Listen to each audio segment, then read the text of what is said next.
The first question I have, with AI becoming more prevalent, how are others incorporating into operations, workflows, and settings?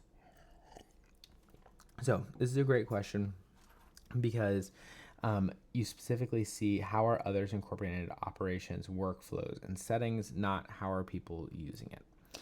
So, in my opinion, AI that is in a chatbot is it's almost essentially a waste of time.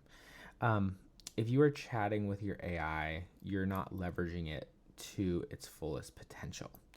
What you should be asking yourself is what things happen daily or weekly that involve minimal decision making? And if it does involve minimal decision making, can we operationalize that decision making into a task analysis? That is where I would put in AI. For example, the scheduling um, is a really good example here. So that's something that happens daily, that needs to be updated frequently. That if AI could handle, that would be amazing, right? Because it's oftentimes a huge ask for your clinic directors or yourself or somebody else. Um, but what does it take to run a schedule? Well, it takes kind of two specific things. It takes a ton of data, and it takes decision making on that data. So the data that it takes is everything from who's the BCBA, what insurance they are, what BTs are cleared to work with this person, what BTs aren't.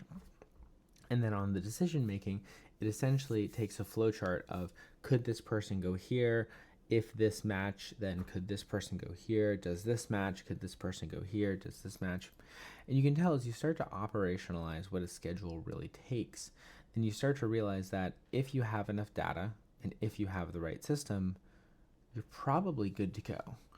And that is where AI shines. It's when you can yourself narrate out and um, really put in all of the different decision points, all of the different data, and then put it in one database and then let AI create the flowchart and reasoning off of it. So, in terms of this question, what are others incorporated into the operations, workflows, and settings? Um, I would look at any repeatable task that involves minimal decision making. If you can train a human to do it within a week, 2 weeks, I'm willing to bet that you can probably train an AI to do it in that same time.